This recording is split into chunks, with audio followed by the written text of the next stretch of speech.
Hello and welcome to the Real Estate Regroup Show. I am your host, LJ Walker, a real estate investor helping you realize your dreams of owning a home or investing in one. Today, let's go over the Lift Every Voice plan that Joe Biden has for African Americans. Now, listen, I'm only going to touch on the real estate points. I am not going to go over the full plan because first of all, the first page or the main page of the full plan is about 20 some odd pages. And then the real estate portion is another 20 odd pages. And then he has like other subsections. And each one is a number of pages long. So since this is the Real Estate Regroup Show, we're just going to delve into home ownership and investment. All right. So, number one, what he wants to do is he wants to invest in housing for home ownership. He wants to extend neighborhood programs, particularly buildings for first responders. That would be our firemen, our policemen, our EMT workers, our nurses, and our doctors. Well, mostly the nurses. He wants to have the down payment extensions extended, more discounts on the homes, offer low interest loans to rehabilitate in particular places with low housing stocks. All right. He wants to also give out more affordable housing grants where they're in short supply. He wants to offer a tax credit of $15,000 for home buyers. And this would be also there would also be a housing tax credit for those who are low income in addition to what was mentioned above. Next, he wants to provide financial assistance to help hardworking Americans buy or rent safe quality housing, including more down payment assistance funds available through a refundable and advanceable tax credit and fully funding federal rental assistance program. He wants to increase the supply and lower the costs while at the same time improving the quality of housing through investment in resilient, energy efficient, and accessible homes. So basically, accessible homes would be those for the handicapped. Next, he wants to eliminate discrimination when it comes to appraising. As many of you, I'm not sure if you've seen the recent news story where there was an interracial couple, and when they saw that the wife was black, they reappraised the house to a lower number. So basically, that's what he's addressing. Next, he wants to prevent mortgage brokers from putting people in loans where they pay more by charging higher interest rates. That does happen quite a bit, especially to African Americans. They want to end redlining and other discriminatory and unfair practices in the housing market. I have to admit that even though I do encourage everybody on this platform that I have to buy homes to invest, I will not denounce, or I will admit that there is discrimination, unfortunately, in real estate. So hopefully whatever it is that he's going to put in effect will lower the discrimination that still exists in the housing market. Next, he wants to roll back fair credit, fair housing, and fair lending laws that President Trump has canceled, denounced, etc. He wants to reinstate the Affirmative Fair Housing Act that Trump has just recently canceled. He wants to go ahead and combat gentrification. He wants to prevent foreclosures on those who are doing a loan modification. He wants to also be able to have people appeal loan modifications that have been denied, or like, okay, for example, let's say you do get the loan modification, but you don't get the amount of time that you need or that you wanted as far as the term limits are concerned. So that is probably what that is about. He wants to also encourage community reinvestment.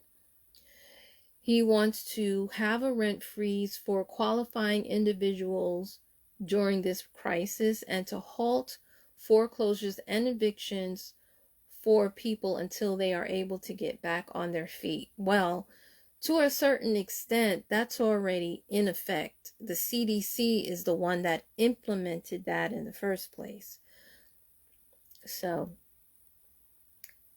but it's actually implemented until December of this year. So I'm assuming that January, that if people were still having problems, that would be what that would be. That law would be for that. Next, he wants formerly incarcerated people to be able to get SNAP, Pell Grants, and housing support. Next on the list, he wants to investigate emissions that occur near a lot of minority neighborhoods. That is definitely an issue. He wants to also repair the water system in minority areas. He wants to pursue a comprehensive approach to ending homelessness.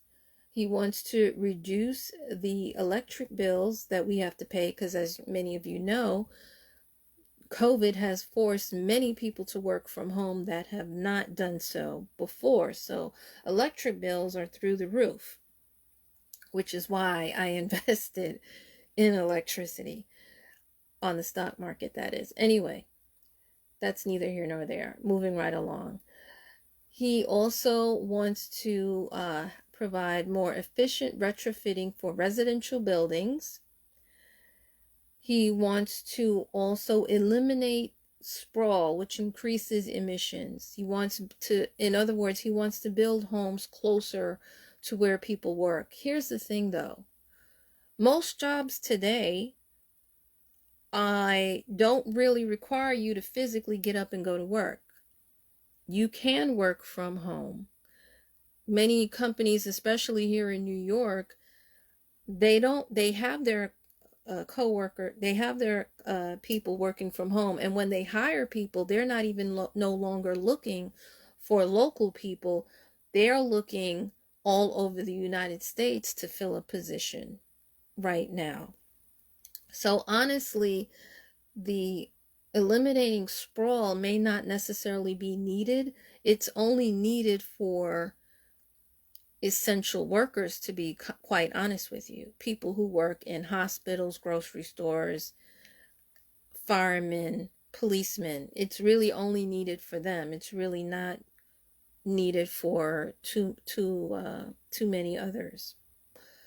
Next, he wants minority-owned businesses to do some of the construction when it comes to rebuilding. That would be great because oftentimes construction is done by people who do not live in the neighborhood or who do not look like the people who live in the neighborhood. He wants to also, in order to assess homelessness or to decrease homelessness, give grants to organizations who do rapid rehousing. Rehousing, I had recently learned what that is it's not just placing people in homes or in apartments. Basically, it's sort of like supportive housing, where there's a counselor there that talks to the people every so often to get that person reintegrated back into society with a job, etc. He also wants to help with supportive housing for veterans and the LGBTQ community, because many of them are homeless due to their families not accepting them, and many of them are living on the street. So that's basically probably why he wants to set that up. And plus, you also have a lot of runaways as well. He also talks about transitional housing for victims of domestic abuse and human trafficking, which again I mentioned before in previous podcasts, that these are serious issues. And also, just note this: if you are a person who has a building and you rent out to transitional housing or supportive housing, the government actually pays you. So it is quite profitable to be on that end of it. Then lastly, he mentions that he will preserve religious institutions financially through a small business fund, because many churches, particularly African American churches, have been shut down. They mainly due to COVID, but many of them were struggling honestly even before COVID hit them. They did not get the Paycheck Protection Plan because a lot of other big businesses and small businesses either beat them to the punch or they actually didn't qualify. So he is going to set up a separate emergency injury disaster fund and a paycheck protection fund for our religious institutions. So guys, that's basically it as far as what Joe Biden is presenting to African Americans. Please feel free to share this video podcast with your friends and your enemies, because remember, each one reach one, teach one. Bye for now. Until next time, have a good night.